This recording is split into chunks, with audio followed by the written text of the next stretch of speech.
안녕하세요. 성공예감 이대호입니다.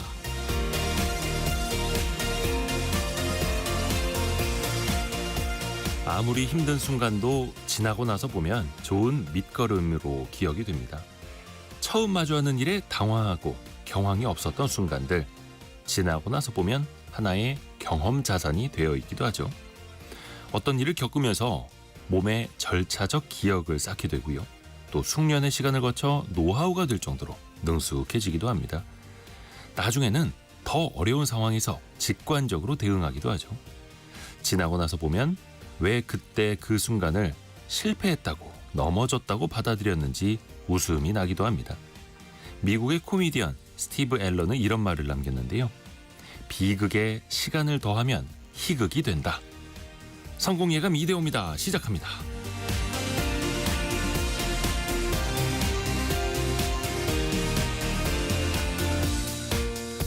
안녕하세요. 이대호입니다. 자, 5월 1일 목요일 근로자의 날입니다.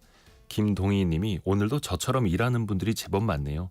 2시간 쭉 같이 합니다. 보내주셨고요. 1918님도 근로자의 날인 오늘도 생방송으로 청취자들을 반겨주는 성공예감에 감사드린다고. 저도 오늘 열심히 일하고 있습니다라고. 오늘 참 일하고 계시는 분들 정말 많으시죠. 그렇습니다. 다들 힘내야죠. 감사합니다. 오늘도 함께해 주셔서요. 오늘의 경제상식 퀴즈는 최근에 특히 뉴스에서 많이 나오는 이야기입니다. 두 글자인데요. SK텔레콤의 고객 유심정보 유출 사고 여파가 일파만파 커지고 있죠. 민관 합동조사단이 살펴보니까 전화번호, 가입자 식별키 등등 25개 종류의 정보가 빠져나갔다고 합니다. 해서 유심 복제 가능성 우려가 있을 수밖에 없는 거죠. 다행히 단말기 고유 식별번호는 유출되진 않았다고 하는데요. 그래서 제3자가 유심을 복제해서 다른 휴대전화에 사용하는 이른바 심스와핑 사태는 피할 수는 있다고는 합니다만 여전히 문자 메시지 즉 스미싱이죠. 이런 걸 통해서 휴대전화의 주도권을 빼앗아갈 확률도 남아 있습니다. 이렇게 인터넷망을 통해 침입을 해서 기업의 방화벽, 내부망을 뚫고 들어가서 정보를 유출하는 사람 혹은 단체를 뭐라고 할까요? 해킹을 하는 사람을 외래어 두 글자로 이렇게 부르게 되죠. 해킹이라고 이제 앞부분 질문만 듣고 벌써 이제 정답을 해킹이라고 보내주시는 분들 많으신데요. 끝까지 들으시면 해킹을 하는 사람을 맞춰주시면 됩니다. 짧은 문자 50원, 긴 문자 100원이 드는 샵 9730, 또 KBS 콩이 열려 있고요. 추첨을 통해서 다양한 선물 보내드리고 있습니다. 오늘도 유튜브를 통해서 함께 하실 수 있고요. 성공예감 이대호입니다. 자주 검색하시면 성공이 가까워집니다.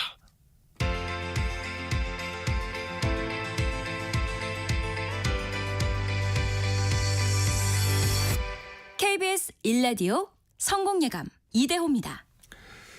오늘의 경제뉴스 알고란의 고란 기자와 함께합니다. 안녕하세요. 네, 안녕하세요. 우리는 일을 하지만 한국거래소랑 증권사는 다 쉽니다. 오늘 증시는 안 열리죠. 우리 시장은. 밤새 미국 장은 어땠습니까? 네, 나스닥 결과적으로 말씀드리자면 0.35% 상승, S&P 500 0.15% 상승 마감했습니다. 다우가요. 참 죄송합니다. 나스닥은 0.09% 하락 마감했는데요. 좀 혼조하면서 마감이 됐네요. 이게 출발할 때 보면은 거의 2% 가까이 밀렸어요. 2% 넘게 밀렸어요. 나스닥 같은 경우에는. 시작할 때는 뚝 떨어져서 출발했죠. 그 이유가 바로 1분기 GDP가 나왔는데 역성장을 했죠. 맞습니다. 상무부가 1분기 실질 GDP를 발표를 했는데요. 지난해 4분기 대비해서 마이너스 0.3%. 그러니까 역선장을 한 겁니다. 네. 지난해 4분기 GDP 증가율이 2.4거든요. 갑자기 확 꺾인 거예요. 22년 1분기에 마이너스 1% 역성장했거든요. 이후에 가장 큰 감소폭입니다. 사실 22년 1분기를 떠올려 보자면 코로나19가 확산되면서 미국 경제의 침체 우려가 커지던 시기거든요. 네. 그때 다음으로 또 역성장을 했다라는 겁니다. 그럼 왜 이렇게 GDP 수치가 안 좋게 나왔을까를 보자면요. 수입이 너무 많이 늘었습니다. 1분기에 미국 수입액이요. 전분기보다 40% 늘었습니다. 특히나 상품 수입액이요. 50%나 폭증했어요. 그러니까 무역 적자 확 커진 거죠. 네, 반면 수출은 1.8% 증가에 그쳤고요. 그럼 왜 이렇게 수입을 많이 했을까? 다 예상하시다시피 관세 때문에 네. 물가 오르기 전에 사자. 맞습니다. 수입업자들이 야 관세 울리기 전에 야 빨리 사자라고 해서 수입품 재고 물량을 일시적으로 크게 늘렸기 때문입니다. 미국 GDP 3분의 2 차지한 소비도 둔화세 나타났습니다. 1분기 미국 소비자 지출 전분기보다 1.8% 증가에 그쳤거든요. 근데 어쨌든 늘긴 늘었어요. 미국도. 네. 근데 이 증가폭이 23년 1분기 1% 이후 가장 낮은 수치입니다. 그런데 아까 말씀하신 대로 이 관세 부과 전에 세금 피하고자 뭐 이렇게 많이 수입품을 늘렸다라고 했잖아요. 네. 그런데 우리나라 수출 통계가 지금 방금 발표가 방금 됐거든요. 전반적으로 보자면요. 4월 수출액 4월입니다. 582억 1천만 달러. 작년 같은 달과 비교해 3.7% 늘었습니다. 와 이런 글로벌 관세 전쟁의 여파 속에서도 우리 수출 선전했다라고 볼 수 있는데요. 수출 증가에 기여한 건 반도체입니다. 반도체 수출이 많이 늘면서요. 그런데 문제가 있습니다. 대미 수출이요. 대미 수출은 줄었습니다. 대미 수출 같은 경우에는 4월이잖아요. 4월이면은 관세 뭔가 여파가 직접적으로 있을 시작됐을 때죠. 때. 맞습니다. 6.8%나 줄었습니다. 자동차 같은 경우에도 3% 넘게 감소하는 등 뭔가 관세 영향이 이제 본격화되는 건가?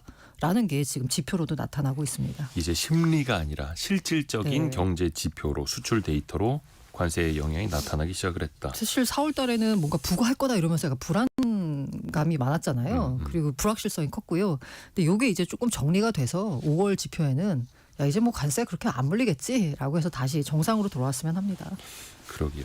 그러니까 미국의 그 1분기 GDP도 역성장 마이너스 0.3%로 보였는데 이것도 일시적일 것이냐, 이 흐름으로 계속 갈 것이냐, 이것도 중요하잖아요. 네, 전문가들은 일단 이 관세 부과 불확실성 때문에 나타난 일시적인 상황이다. 말씀드린 대로 수입이 너무 폭증했잖아요. 네. 그런데 만약에 이거 관세 정책 수정되지 않으면 미국 경제 본격적으로 침체에 빠지는 거 아니냐라는 우려감이 커지고 있습니다. 실제로 IMF가요 올해 미국 경제 성장률 1월 전망에 1월 전망보다 0.9% 포인트 낮췄어요. 네. 최근에 낸 게. 그래서 1.8%에 그칠 거다라고 했거든요. 그리고 경기 상황 나타내는 그 선행 지표라고 볼 수 있는 것들 있잖아요. 일부 지표들 보면 뚜렷한 하향 추세를 보이고 있습니다. 컨퍼런스 4월 소비자 신뢰 지수 같은 경우에 지난달과 비교해서 7.9나 떨어진 86인데요. 이게 뭐냐? 코로나 충격을 받은 20년 5월 이후 최저치입니다.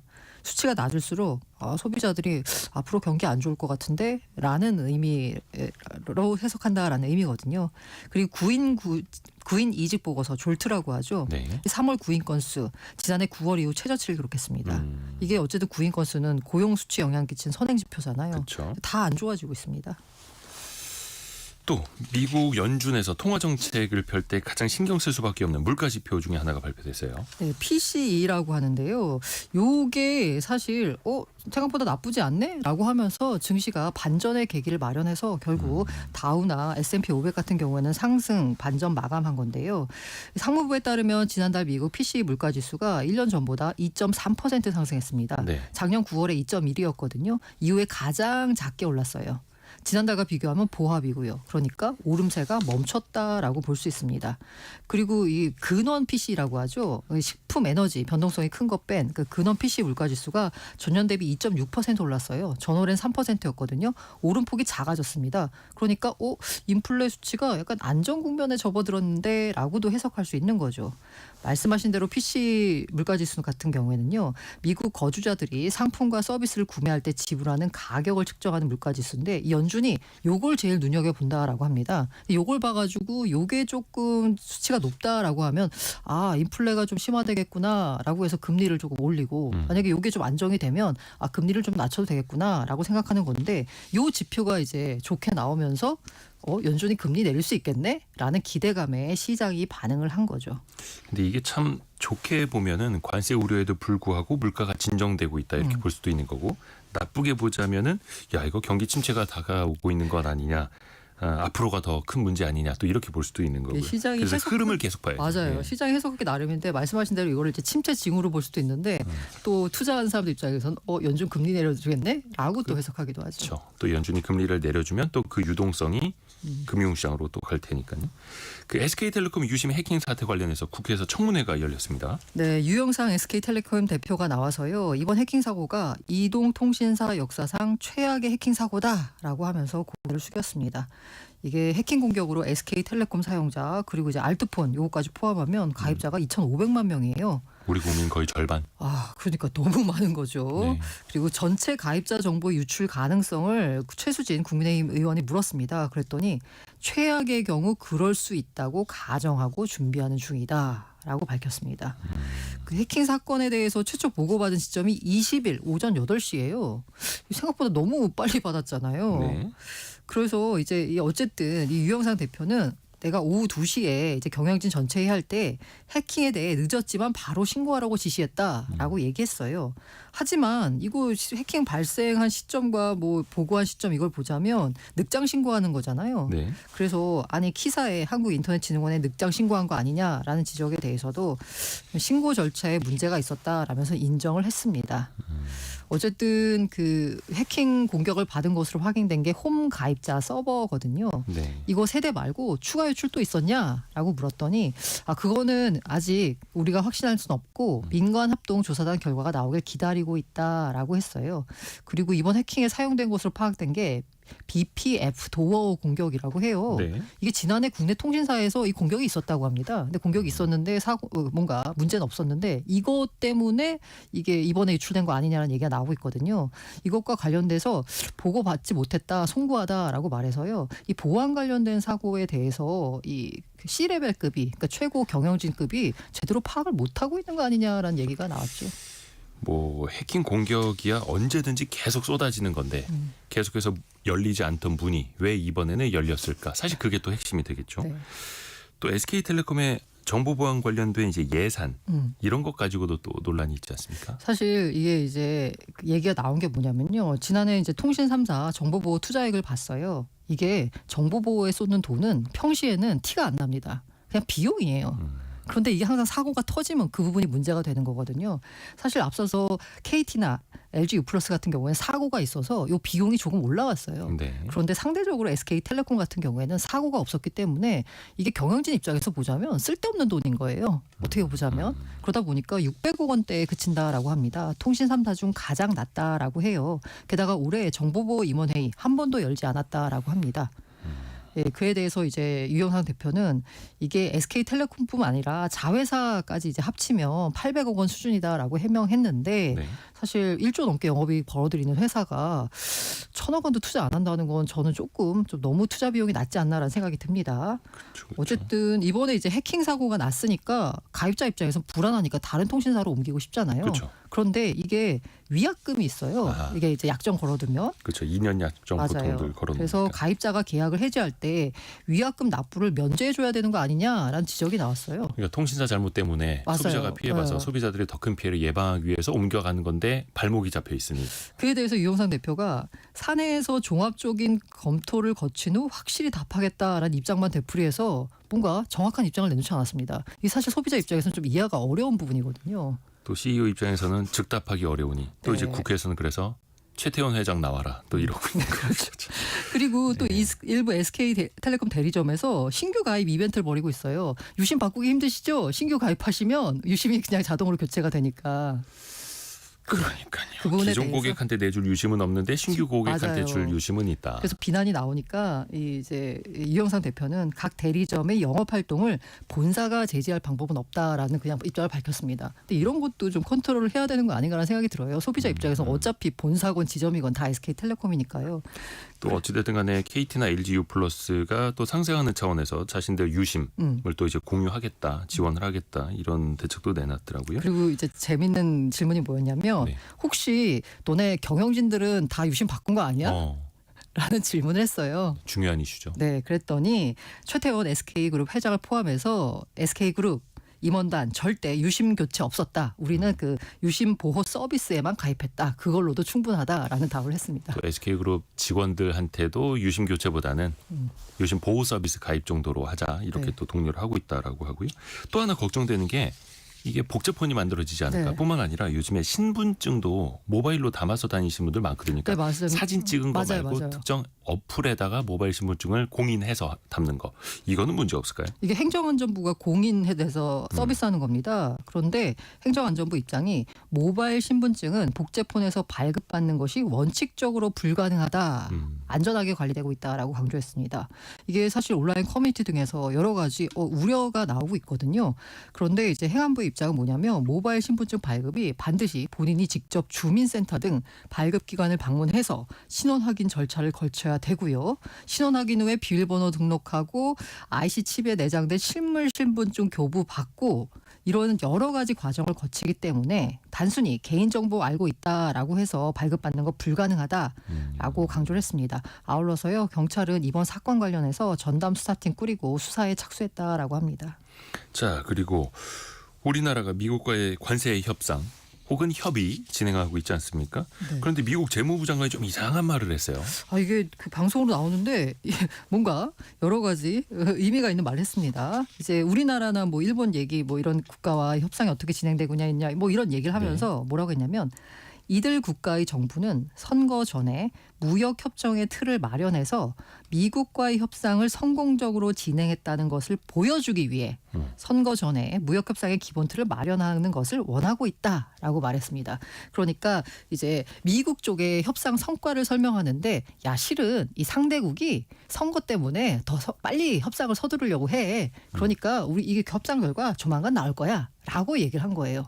딱 대한민국이. 근데 그 상대국 입장에서 봤을 때는 뭐야 이거 국익을 위해서 노력해야 될 공무원들이 뭔가 선거 결과에 영향을 미치려고 이 협상을 이용하는 건가라는 생각이 들 수밖에 없죠. 또 한덕수 권한대행이 이제 대선 출마설을 나오고 맞습니다. 있는 상황에서 그래서 이제 정치권이 발칵 뒤집혀졌죠. 네, 그래서 어제 최상목 부총리가 국회에 나가가지고 얘기했습니다. 그거 절대 아니다. 이거 이제 베센트 장관이 거짓말한 거냐? 그러고 국회의원이 또 물었어요. 그랬더니 그 얘기가 아니라 나도 진짜 황당했다. 그래가지고 이제 원문을 찾아보니까 이거는 미국 국내용으로 얘기한 거다. 그러니까 미국이 국내 유권자들을 달래기 위해서 우리 협상 이렇게 잘하고 있어요. 라는 식으로 얘기한 거지. 이게 뭔가 우리나라 정부가 이 선거 결과에 영향을 미치기 위해서 협상을 서두르는 거 그런 거 아니다라고 했어요. 실제로 원문을 보자면요.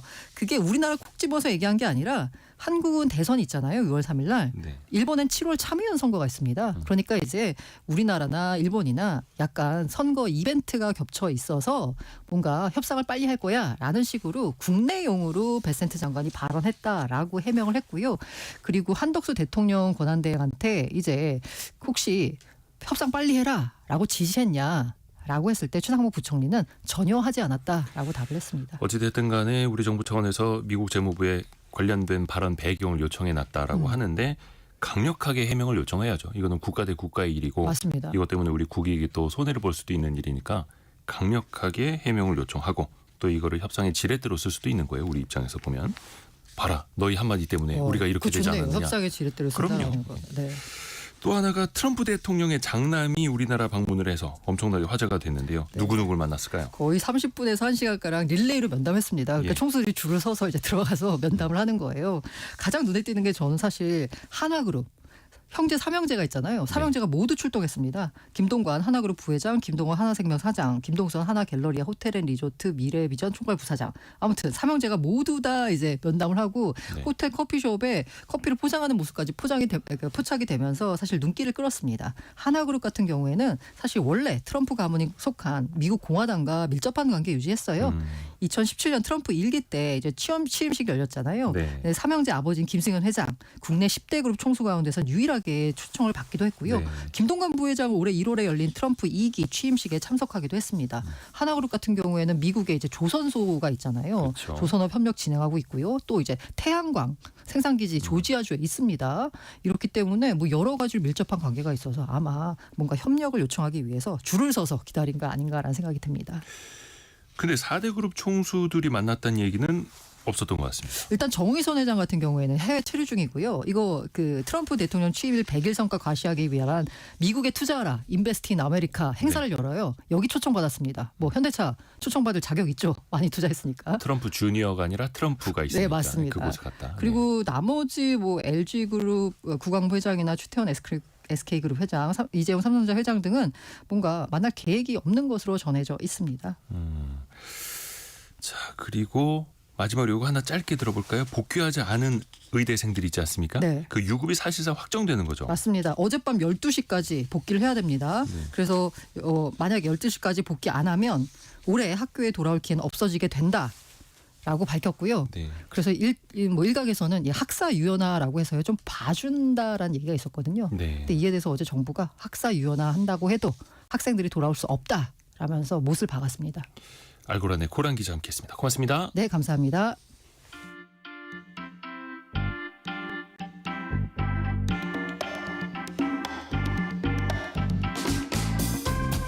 지금 여러분께서는 KBS 일라디오 성공예감 이대호입니다를 듣고 계십니다. 프로그램에 참여하신 청취자 여러분께는 추첨을 통해 Y스트릿에서 밝은 눈과 두뇌 건강, 활력까지 한 번에 와이즈 부스터를, 아름다운 식탁 창조 주비푸드에서 뿌리 담은 리얼 생 와사비를, 쉽고 빠른 판촉물 제작 시너지 기프트에서 고속 충전 알람 시계를, 그리고 성공예감에서 준비한 커피 쿠폰을 보내드립니다. 당첨자는 성공예감 이대호입니다 홈페이지에서 확인하세요. 앞에서 뉴스를 통해서도 한 번 더 들으셨습니다만 경제상식 퀴즈의 정답은 이 두 글자입니다. SK텔레콤 이번에 사내망, 관리망, 내부망까지 전부 다 뚫렸다라는 거죠. 이들이 파고들었기 때문인데요. 심지어 기업 자체적인 포렌식도 실패할 만큼 흔적을 깨끗이 지우고 사라졌다고 합니다. 이들이 훔친 게 9.7GB 분량, 문서로 환산하면 270만 쪽에 달하는 정보량을 가지고 나간 건데요. 이들은 누구일까요? 해킹을 하는 사람들 혹은 집단을 두 글자로 이렇게 부르게 되죠. 김영희 님은 어제 은행 가서 여신거래, 계좌 개설 다 금지시켜 놓고 왔습니다. 이렇게 해주셨고요. 8764님은 나이가 70대 중반이신데 늘 긴장하고 삽니다. 이렇게 보내주셨네요. 부고, 청첩장, 해외 구매 각종 방법으로 접근을 시도해 오는데 어느 시점부터는 아날로그로 전환해야 할 듯합니다. 이렇게 보내주시기도 했네요. 그리고 9944님, 우리 아들은 화이트 이것을 꿈꾸고 있어요. 예, 화이트 이 직업도 되게 중요합니다. 그래서 어떤 논리적인 결함이라든지 기술적인 결함, 틈새가 없는지 이런 또 직업을 가지신 분들이 전문적으로 해서 전문적으로 이제 일부러 해킹을 해보는 거죠. 취약점을 발견하기 위해서요. 대비하기 위해서요. 여러분이 보내주시는 정답 두 글자 보내주시면 되고요. 7318님이 동의할 수밖에 없는 말씀을 보내주셨네요. 성공예감 아주 좋은 방송입니다. 예, 100% 동의합니다. 자, 그리고 대구 함지산 산불 관련해서 산림청이 공식으로 이제 발표를 했네요. 다시 발화했던 대구 함지산 산불 진화가 완료됐다 해서 뒷불도 지금 추가로 이제 감시 중이다. 이런 소식도 들려왔습니다. 자, 정답 두 글자 보내주실 곳은요. 짧은 문자 50원, 긴 문자 100원이 드는 샵 9730 문자 메시지, 또 비용이 들지 않는 KBS 콩이 열려 있습니다.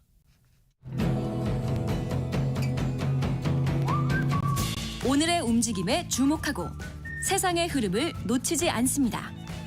여러분의 내일을 응원하며 성공의 열쇠를 함께 찾아갑니다. 성공예감 이대호입니다. 여러분 혹시 그거 아십니까? 일본 오사카에서 엑스포가 열리고 있거든요. 근데 이거 잘 모르시는 분들 많더라고요. 일본 내에서 또 말이 많고 우리나라도 앞서서 두 번의 엑스포를 열었었는데요. 라떼 경제사 시간에 그 이야기로 한번 거슬러 올라가 보실까요? 어피티의 김정인 이사와 함께합니다. 안녕하세요. 안녕하세요. 93년 대전 엑스포 혹시 가보셨나요? 가봤어도 기억이 안 날 것 같습니다. 당연히 우리 엑스포 하면 뭐 대전 엑스포 빼놓을 수가 없잖아요.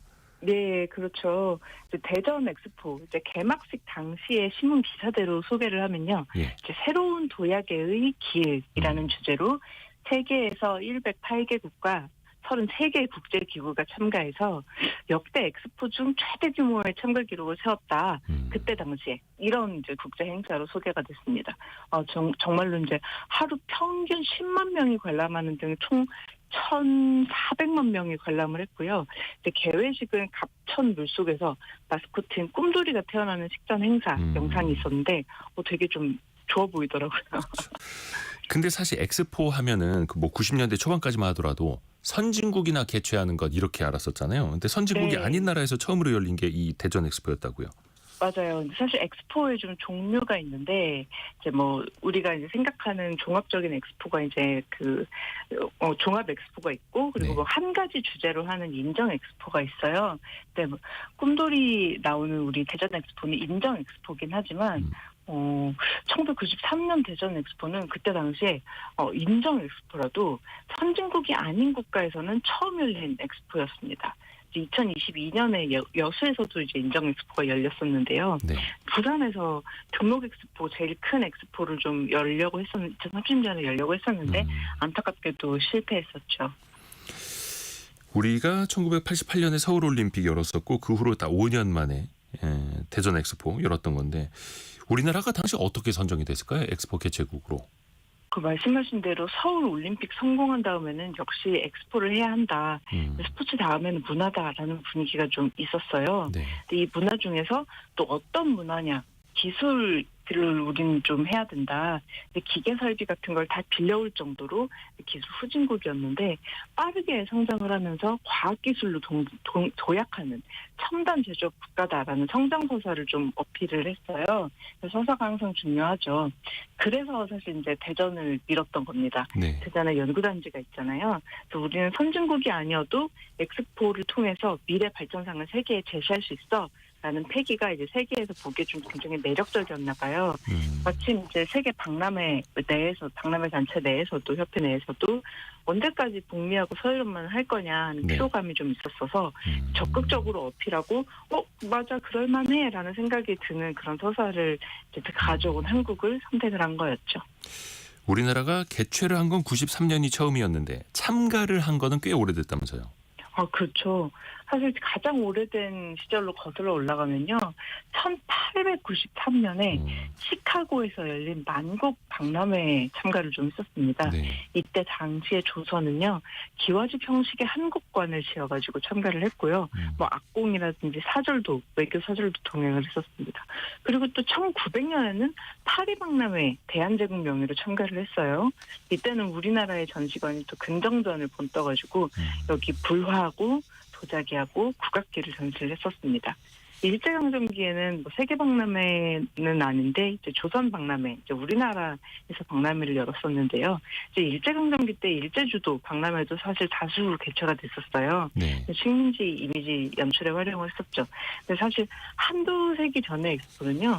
지금 엑스포랑은 위상이 굉장히 달랐습니다. 이제 지금 뭐 앉아서 위성으로 모든 걸 들여다볼 수 있는 시절이잖아요. 근데 그때는 거의 모든 사람들이 태어난 마을에서 아직까지도 벗어나지 않고 이제 생애를 마치던 시절이어서 전구 같은 거를 보면 밤인데도 빛이 난다. 작은 태양인가 보다 뭐 이러던 시절이잖아요. 네. 그래서 박람회에서 정말 다양한 물건을 전시하는 게 너무나도 사람들한테 중요했던 거죠. 그래서 그때 이제 일본 일제강점기 때 박람회 참여를 자주 시켰던 거는 그만큼 이제 일본 제국 자체가 좀 제국의 자격이 있다. 식민지 경영도 이만큼 잘하고 있다. 우리도 영국이나 프랑스하고 동급이다 하고 싶었던 거죠. 근데 이때 좀 재밌고 안타까운 일이 하나 있었어요. 네. 조선 박람회 때 우리 종로에 있던 우리나라 상인들이 파산을 그렇게 많이 했었다고 합니다. 예. 시카고나 파리 박람회가 아주 잘 됐다는 소식을 듣고 조선 박람회에도 관광객이 많이 올 줄 알고 물건을 잔뜩 사들여 놨었는데 사실 이제 세계적으로는 흥행을 좀 실패를 해가지고요. 그냥 이제 그때 당시에 조선 상인들이 물건을 잔뜩 사들였던 도매상인 일본 상인들만 특수를 좀 누렸다고 해요. 이거는 이제 일제에 의해서 좀 기획됐던 거네요. 그러면 네. 가슴 아픈 과거이기도 하고 또 대전 엑스포 같은 경우에는 당시에 그 개최하는 면적이 엄청나게 넓었잖아요. 네. 그 부지는 다 어떻게 확보했을까요? 토지개발공사가 89년, 90년부터 네. 93년 엑스포 승인을 받자마자 말씀대로 정말 부지가 넓었죠. 27만 평의 조선공사에 들어갔습니다. 도로망도 확충을 한다고 경부고속도로 공사를 하면서 폭이 50m에 달하는 한밭대로를 신설을 하고요. 네. 그러니까 대전 시내 신호체계도 이제 싹 다 새로 네, 다시 갈아버렸고요. 예산 확보도 정말 빠르게 됐었습니다. 네, 근데 이제 이 지금 토지 개발 공사가 바로 지금의 LH 공사인데요. 또 이때도 에피소드가 하나 있어요. 네. 엑스포가 한창 진행될 때 우리나라는 이제 교통 인프라 대전에도 그렇고 이렇게 인프라를 좀 깐다고 하고 있었는데 그때 고속철도도 좀 깔고 있던 중이었거든요. 네. 그래서 프랑스 떼제베를 선택할 것이냐 아니면 독일의 다른 이제 열차를 선택할 것이냐 항상 선정 중이었는데 네. 최종적으로 진짜 1점 차이로 한창 엑스포 중인데 프랑스 떼제베가 선정이 됐었어요. 그래서 이제 선정 후에 엑스포에 프랑스 가는 와인을 마시면서 축제 분위기였는데 독일관에서는 전시관을 지키고 있던 독일 사람들이 다 나가버렸다고 그런 기사 좀 뜨더라고요. 아, 그 떼제베 그러니까 그 KTX의 전신 그거 선정했던 게 대전 엑스포 그 시절이었던 거네요. 네, 맞습니다. 신순덕 님이 당시에 자기 부상 열차 처음 봤던 거 생각나신다고 무지 신기했거든요. 이렇게 보내주셨고 곽정은 님은 꿈돌이 저금통 갖고 계시다고. 이게 사실 인기가 많았습니다. 대전 엑스포 그렇죠? 네. 93일 동안 이어진 전시였는데 입장 티켓이 7,000원이었어요. 근데 이게 당시로서는 좀 부담스러운 가격이었는데도요. 누적 방문자가 약 1,400만 명이라고 하면은 우리 국민이 6천만 명 정도 되니까 국민 셋 중 하나는 대전 엑스포를 좀 방문했다. 이렇게 얘기할 수도 있을 것 같아요. 하루 평균에 12만 명 정도 방문을 했고요. 당시에는 국민학교나 중학교에서 가을 소풍 장소로 당연히 엑스포를 또 갔다고 합니다. 그래서 그때 또 인기 있었던 게 강호동 씨가 그때는 씨름이 굉장히 인기 많은 스포츠일 때였는데요. 이 8월 14일에 입장객하고 악수를 하면서 8시간 33분 동안 28,235명 하고 악수를 해가지고 기네스북에 올랐어요. 이게 1초당 1명 이상과 악수를 한 숫자라고 합니다. 0022님은 뽀빠이 이상용 아저씨랑 같이 찍은 사진 아직 있다고. 그리고 잠실에서 출발하는 엑스포행 관광버스 타고 갔던 추억이 있으시다고 보내주셨는데 엑스포만 오가는 기차까지 있었다고요? 네, 방금 이제 말씀해주신 바로 그 기차입니다. 이제 한국철도공사 당시에는 이제 철도청이죠. 이 철도청이 전국 주요 도시들에서 대전 엑스포까지 직행하는 전용 열차를 특별 편성을 했어요. 여기 뭐 랩핑도 되어 있고 그 안에도 뭐 여행 책자라든지 뭐 아니면 이제 방송이 관련된 방송이 나온다든지 하면서 이 자체가 좀 여행 상품이 돼가지고 안에서 각종 콘텐츠를 즐길 수가 있었습니다. 그리고 또 기존 대전역하고 별도로 행사장 근처에 임시역을 운영했는데 그게 지금은 신탄진역입니다. 이 열차를 타는 것 자체가 여행사 단체 상품으로 굉장히 인기가 있었다고 합니다. 맞아요. 박미영님도 저도 학교에서 단체로 다녀왔어요. 엑스포에 진짜 소풍 아니면 무슨 여행 단체 이렇게 가신 분들 정말 많으실 거예요. 네. 근데 가서 뭘 봤을까요? 뭐가 전시되어 있었을까요? 그 과학기술 전시를 해야 되니까요. 여기 정말 지금 이제 다시 돌아봐도 되게 재밌는 게 많았어요. 우주선을 타는 체험도 할 수 있고요. 로봇이 사물놀이도 하고요. 태양열, 전기, 수소로 가는 자동차도 소개를 하고 터치스크린 기술도 소개를 했는데 밤만 되면 레이저 기둥을 또 쏘아 올리기도 했어요. 이 사진은 좀 많이 남아 있습니다. 그래서 이런 우주 탐험관처럼 인기가 되게 좋았던 체험관객 같은 경우에는 대기줄만 7시간씩 기다리기도 했었다고 합니다. 근데 이때 전시하면서 이런 것도 미래에는 있겠지 하는 좀 이제 생각했던 게 지금 상용화가 되어 있어요. 우리 뭐 수소차, 태양열, 뭐 전기 자동차 이런 거 가지고 뭐 주가가 어쩌고 뭐 이런 얘기를 하고 있잖아요. 지금도 이제 대전 엑스포의 상징인 한비탑이 남아 있는데 이 엑스포 주제의 조형적 상징물이에요. 그래서 이게 한비탑 이름의 뜻이 우리는 과학기술로 미래를 여는 민족이다. 이제 한국의 빛이다 해가지고 하늘로 솟아오르는 듯한 조형물이 있었습니다. 노희선님은 놀이기구도 탔던 것 같다고 기억해 주시고 계시고 이정옥님은 태양열 자동차 기억나네요. 그러니까 당시에 93년도에 봤던 게 이거 훗날 이런 게 생길 수도 있겠다라고 했던 게 사실 이제 지금은 다 대중화된 것도 많은 거고요. 네. 근데 행사하면 또 먹거리를 빼놓을 수 없잖아요. 어땠을까요? 그렇죠. 맞아요. 이게 2개월간 박람회장 안에 한 230여 개 식당하고 기념품 판매장 대상으로 조사했더니 먹거리로 콜라가 그렇게 많이 팔렸다고 합니다. 하루 평균 10만 컵 팔려가지고 되게 탄산음료가 대중화가 되는 그런 계기가 되기도 했고요. 그다음에 아이스크림 많이 팔리고 또 도시락, 김밥, 컵라면 많이 팔리고 식당 식사로는 4,000원짜리 비빔밥이 하루 10,000개 정도 가장 많이 팔렸는데요. 네. 외국 정치관이 운영하는 식당에서 팔렸던 것도 좀 재미있어요. 그 가장 많이 팔렸던 음식이 스리랑카관의 간이 음식인 1,500원짜리 고담바, 소고기 마리구이라고 하는데요. 이게 정말 가장 많이 팔렸다고 하고요. 지금 들어도 생소한데 그때 그렇게 인기가 있었다니까 좀 재밌더라고요. 그리고 이거하고 노르웨이 간의 훈제 연어 요리가 네. 1만 원이라는 국가에도 인기가 굉장히 많았다고 합니다. 또 처음 먹어보는 거, 또 신기한 거. 과학기술만 신기한 게 아니라 처음 먹어보는 음식도 신기하죠. 또 굿즈를 빼놓을 수가 없어요. 엄청나게 또 기념품들도 다양했잖아요. 네, 그래서 우리나라 기념품은 이제 엑스포 마스코트였던 꿈돌이, 그리고 그쵸. 상징탑이었던 한빛탑 소재의 공산품이 되게 많이 팔렸는데, 특히 여기서도 2,500원짜리 꿈돌이 저금통이 히트 상품이었습니다. 그냥 이제 기념품이 아니라 실제로 사용할 수 있는 그 실용성이 좀 인기를 많이 맞아요. 얻었던 것 같고요. 20만 개 정도 팔렸다고 해요. 물론 이제 바가지 논란은 있었는데 항상 따라다니는 논란이기 때문에. 근데 이제 외국 전시관에서 좀 많이 팔렸던 것도 좀 재미있어요. 그래서 스위스관 같은 경우에는 최고 100만 원짜리 국가품인데도 손목시계가 되게 많이 팔렸다고 합니다. 네. 그리고 이제 일반 조금 이제 싼 건 베트남관에서 야자나무 모자가 3,000원짜리였는데 더위를 피할 수가 있어서 굉장히 인기를 끌었고요. 폐막을 앞두고는 외국 전시관에서 이제 재고를 다시 가져가는 게 아니라 떨이 세일을 해가지고 관람객들이 정말 대거 몰렸다고 합니다. 이혜진 님이 나라별 문화도 보았어요. 그렇죠? 그래서 저는 93년도에 대전 엑스포 가서 페루관이라는 거 봐서 저 초등학교 때였는데 페루라는 나라도 그때 처음 알게 됐었던 그런 추억도 기억이 나네. 근데 당시에 그 핵심은 꿈돌이였습니다. 꿈돌이 마스코트. 근데 최근에 네네. 이 꿈돌이가 다시 뜨고 있어요? 네. 이제 엑스포 이후에 잠시 이제 잊혀졌었는데 네. 사실 되게 인기 있는 마스코트예요, 우리나라 역사상. 근데 이제 1993년 대전 엑스포 종료 이후에 이제 다시 이렇게 조금 묻혔다가 요새 다시 대전 축제를 하고 그러면서 꿈돌이 마스코트가 다시 인기를 얻었어요. 야구 굿즈도 나오고 막 그래가지고 바로 지난해죠. 2024년에는 총 9억 원이나 되는 판매 수익을 올렸고요.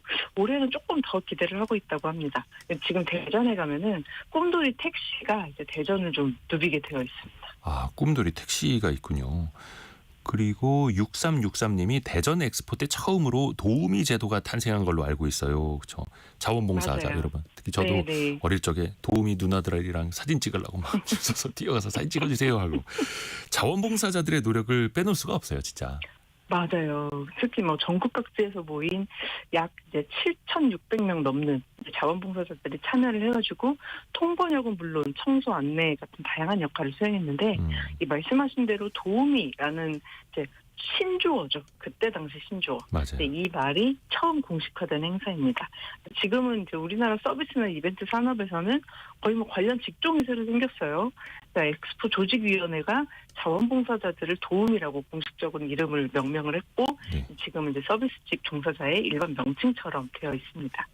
이후에도요, 행사가 끝난 다음에도 일부 자원봉사자들이 이 도우미 동호회를 결성을 해가지고 대전 사이언스 페스티벌 등에서 봉사활동도 또 이어갔고요. 네. 연말에는 불우이웃 돕기나 소아암 지원 등 환자 지원 등 해가지고 사회공헌 활동도 활발하게 펼쳤습니다. 이때 이제 고령의 좀 도우미들도 많았는데요. 70살이 대신 충남에서 이제 교장직을 은퇴한 우리 할아버지도 일본어 통역으로 이제 봉사를 하면서 보도가 좀 많이 되기도 했었습니다. 서정란님이 중요한 거 알려주셨습니다. 지금은 꿈돌이에게 가족이 생겼어요. 꿈씨 패밀리라고 하더라고요. 4명의 자녀가 있다고. 와, 꿈돌이한테 자녀가 생겼네요. 사실상 93년도에 태어난 친구니까 이제 자녀 낳을 만하네. 네. 엑스포가 마지막으로 경제적인 파급 효과도 좀 있던가요? 어떤가요? 두 엑스포 모두, 그러니까 대전 엑스포, 여수 엑스포 2번 했잖아요, 우리가. 네. 그 두 엑스포 모두 한 2조 정도 들었는데요. 시대를 생각하면 대전이 조금 더 들었던 것 같아요. 근데 대전의 엑스포 열리고 나서 대전의 신도시화가 굉장히 촉진이 됐습니다. 대덕연구 단지 같은 이제 그게 확실히 자리를 잡으면서 과학행정 중심지로 부상을 했고요.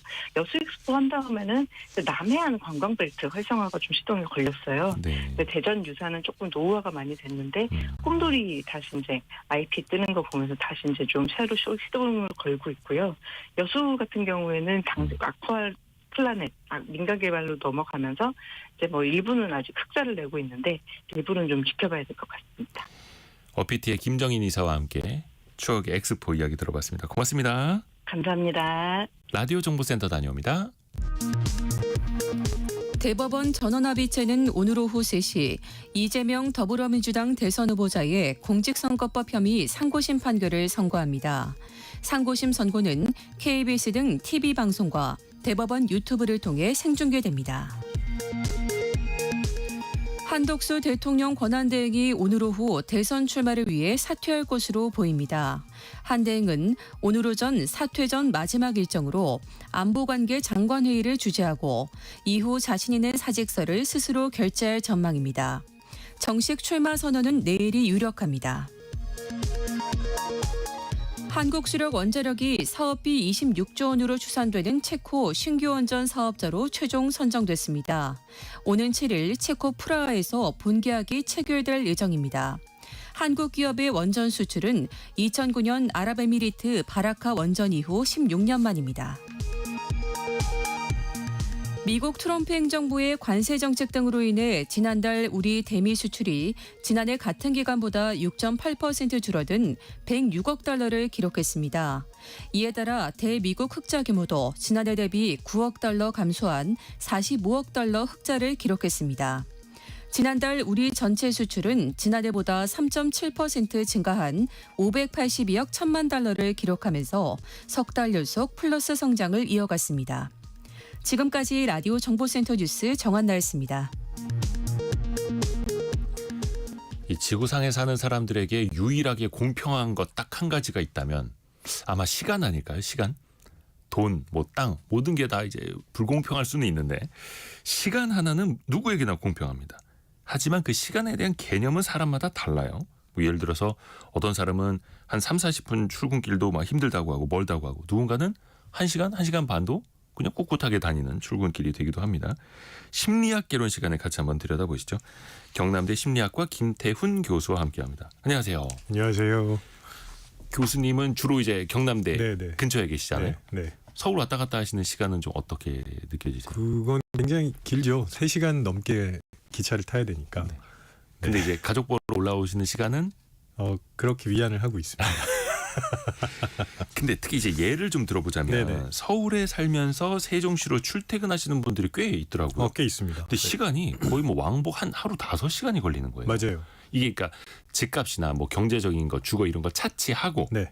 시간만 두고 보면 어떻게 해서 이런 선택을 하게 될까요? 요거는 굉장히 특이한 사례예요. 사실은 이 정도 거리의 시간을 출퇴근을 한다는 거는 흔히 보기 어려운 사례이긴 합니다. 그렇죠. 근데 이게 주거지가 서울일 때만 한정해서 이런 일이 발생을 해요.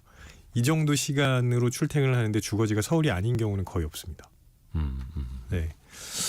그런 특징이 하나 있고요. 그리고 왜 그 세종으로 옮기지 않았을까를 생각해 보면 사람들이 기본적으로 변화를 안 좋아하거든요. 네. 그러니까 지금 웬만하면 뭐 큰 문제 없는데 지금 그대로를 유지하자는 거, 이게 현상 유지 편향이라고 합니다. 그러니까 직장의 근거지, 그러니까 직장의 주소지만 달라질 뿐 직장을 바꾼 건 또 아니고요. 네네. 그래서 살다 보면 내가 사는 곳에 되게 익숙해지잖아요. 그렇죠. 그런 걸 떠나기가 쉽지 않죠. 네, 또 새로운 환경에 적응하려면 스트레스도 꽤 많고요. 그래서 서울의 주거를 계속 유지하시는 것 같아요. 그리고 또 그게 수도권이고 모든 인프라가 잘 갖춰져 있는 네. 또 서울이라면 맞아요. 그 주거지로 옮기는 게 더 네. 어려울 수도 있는 거고요. 왜 출퇴근 시간에 심리적인 마지노선이랄 게 있을까요? 뭐 사람마다 다 다른 걸까요? 이게 그 우리나라뿐만 아니라 전 세계적으로 출퇴근 시간의 길이에 대한 걱정, 그래서 연구 뭐 이런 것들이 많이 이루어지고 있거든요. 네. 그래서 제가 좀 조사 결과를 찾아봤는데 OECD 통근 보고서라는 게 있습니다. 2012년부터 2020년까지 네.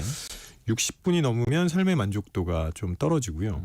90분 넘으면 건강이 안 좋아지고 그다음에 업무 몰입도가 저하된다. 이런 얘기가 있고 우리나라도 비슷해요. 한국노동연구원이 2021년에 조사한 결과를 보면 네. 60분 넘으면 이직 의향이 있고 90분 넘으면 심리적으로 지친다고 하거든요. 근데 이 결과를 조금 자세히 들여다보면 꽤 흥미로운 지점이 하나 있습니다. 네. 출퇴근 시간이 길어지면 이사를 가려고 하기보다는 이직을 고려해요. 아, 그래요? 네. 오. 그러니까 이사를 간다는 게 굉장히 부담스러운 일이에요. 아, 차라리 직장 옮기는 게 낫지. 맞습니다. 주거지로 옮기는 건 더 큰 일이다. 그렇죠. 그래서 많이 혼자 사시는 분들은 조금 다를지 모르겠는데 가족들이 있으면. 가족들이 있으면 진짜 이사가 어렵거든요. 그죠. 아이들 학교라든지 다. 네. 그래서 심지어는 연봉을 조금 낮추더라도 이직할 의향이 있다는 조사 결과도 꽤 많이 나오고 있는 거죠. 그렇죠. 또 가족도 신경 쓰려면 또 그래서 이제 가장들의 머리가 더 복잡해지는 겁니다. 네, 그렇습니다.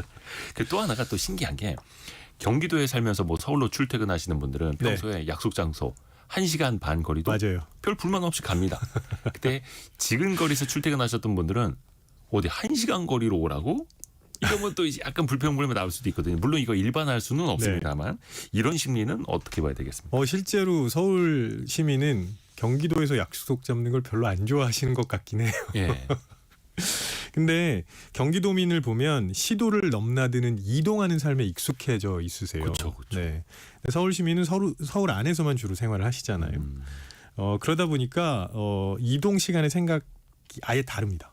개념 자체가 다른 네. 거예요. 머릿속에서요. 그러니까 저는 이걸 심리적 거리가 다르다고 표현하는데 물리적으로 같은 거리를 간다고 해도 심리적인 거리는 차이가 있어요. 너무 멀다고 생각하는 사람도 있고 그렇게 멀지 않다고 생각하는 사람도 있고 이거는 내가 이동에 대한 기대 수준이 원래부터 달랐기 때문에 심리적 거리가 다르게 되는 거거든요. 그럼 서울 시민의 입장에서 한번 생각해 볼게요. 1시간을 이동해야 한다고 하면 사실 1시간 동안 할 수 있는 일이 되게 많은데 굳이 내가 그걸 이동을 하면서 이렇게 여러 가지를 놓칠 수도 있지 않나 하는 생각을 하는 거고요. 경기도민의 입장에서는 뭘 할 때 대부분 1시간 이상씩 이동하는 데 익숙해져 왔기 그쵸. 때문에 그걸 예. 기본으로 생각하는 거죠. 왜 옛날에 형돈이와 대준이라는 그룹의 노래에도 그런 거 있었는데 김포에서 강남까지 1시간 반, 네. 김포에서 후쿠오카 1시간 반. 맞아요. 시간은 똑같은데 이제 심리적으로 맞아요. 네. 그 밸런스 게임 요즘 이런 거 유행한데 우리 청취자분들도 한번 의견 한번 보내줘 보세요. 아, 네. 집에서 회사를 가는데 버스 한 번만 타고 1시간 쭉 가는 거랑 네. 지하철 두세 번 환승해서 한 40분 걸리는 거. 네. 환승해서 20분을 빨리 갈 거냐. 그냥 쭉 버스 한 방으로 1시간 갈 거냐. 네. 우리 청취자분들은 어떤 걸 선택하실까? 제가 잠깐 기다려 봐야 되나요? 의견 주실 때까지. 이런 것도 무슨 뭐 서베이 조사가 있습니까? 네, 있습니다. 네.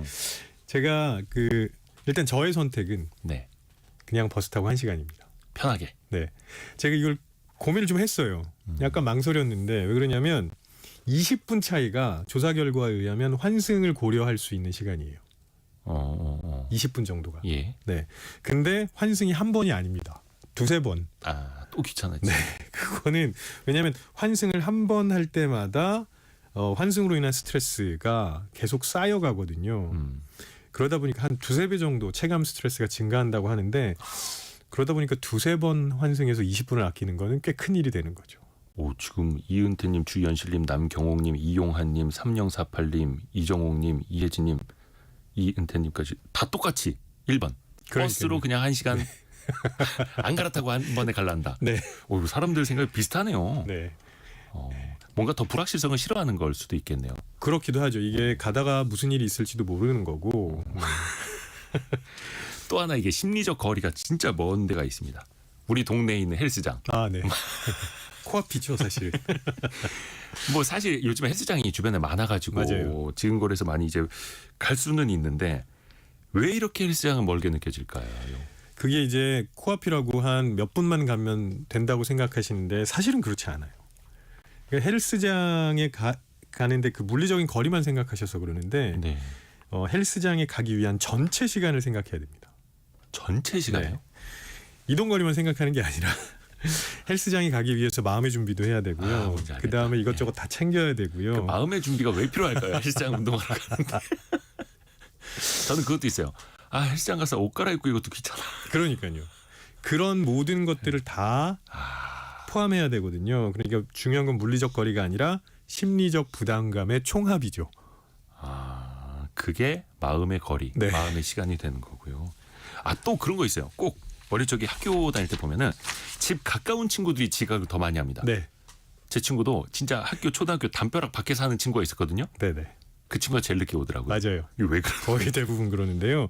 이것도 집에서 학교까지 가는데 걸리는 시간만 생각해서 그렇거든요. 그러니까 등교라는 걸 통째로 하나로 묶어서 생각하는 겁니다. 근데 이렇게 하면 이거 이제 계획 오류라는 게 자꾸 생겨요. 네. 멀리서 오는 아이들은 이동 과정을 여러 단계로 나누어서 생각합니다. 여기서 여기까지 걸리는데 얼마, 그 다음에 얼마 이렇게 되면 훨씬 더 그 시간 추정이 정확해지거든요. 그러니까 걸어가는데 몇 분, 그렇죠. 길 건너는 거 몇 네, 번, 네. 이게 머릿속에 다 있는데 네, 가까이 사는 친구들은 네. 그냥 그냥 싣고 가면 나가면 되잖아요. 되지 뭐 이렇게. 네. 머릿속에 계산이 없는 거네요. 네. 게다가 하나 더 있는데요. 네. 시간에 대한 오차 범위라는 게 있습니다. 그러니까 5분 거리에서 오차 범위가 1분, 1시간 거리면 10분 이렇게 달라지잖아요. 그러면 멀리 사는 사람들이 훨씬 더 정확하게 올 수 있는 거죠. 오히려 네. 역설적이네요. 또 하나 그런 거 있습니다. 여의도에서 만나기로 했는데 다 와가. 63빌딩 보인다. 63빌딩은 저 멀리서도 보이거든요. 네, 맞아요. 왜 이렇게 얘기를 하는 겁니까? 한참은 남았는데. 일종의 방어 기제죠. 방어기죠. 네, 네. 내가 너 아직도 그만큼밖에 안 왔어? 이렇게 핀잔을 들을지도 모르니까 예. 미리 이렇게 좀 방어막을 치는 거고요. 그 다음에 그래도 별로 안 막히면 빨리 도착할 거야. 이런 희망적인 사고도 하고 있습니다. 스스로. 네. 근데 상대방 입장에서 보면 화나자. 차라리 15분 늦는다고 말을 하든지 네. 5분이면 간다고 해놓고. 무조건 넉넉하게 말씀하셔야 됩니다. 그죠. 말하는 사람 입장에서는 맞아요. 상대를 배려해서. 이게 빨리 가면 갈 수 있는 시간을 말씀하시면 안 돼요. 저 이런 실수 옛날에 되게 많이 했거든요. 그러니까 근데 예를 들어서 10분 만에 간다고 했는데 조금 늦으면 짜증을 엄청 냅니다. 상대방이. 네. 근데 30분 정도 걸릴 것 같아 하고 25분에 도착하면 표정이 괜찮아요. 그렇죠. 죄송합니다. 제가 30분 늦겠습니다. 근데 15분 만에 도착하면 되게 반가워 보이네. 맞아요. 그리고 얼마나 이 사람이 열심히 왔을까 이런 생각도 하게 되고. 요게 심리학을 배워야 되는 이유가 사회생활의 또 스킬이 되기도 합니다. 야, 오늘 심리학 기론 시간 경남대 김태훈 교수와 함께했습니다. 고맙습니다. 고맙습니다. 자, 2부 시간에는 저희가 돈줄 상담소로 찾아옵니다. 난임으로 한참 고생을 하다가 아이를 최근에 입양한 부부의 사연인데요. 또 육아, 40대 후반에 시작하는 육아, 또 노후 준비 같이 고민이라는데요. 김경필 머니 트레이너와 함께 돌아오겠습니다. 잠시 뉴스 들으시고요. 10시 5분에 금방 다시 뵙겠습니다.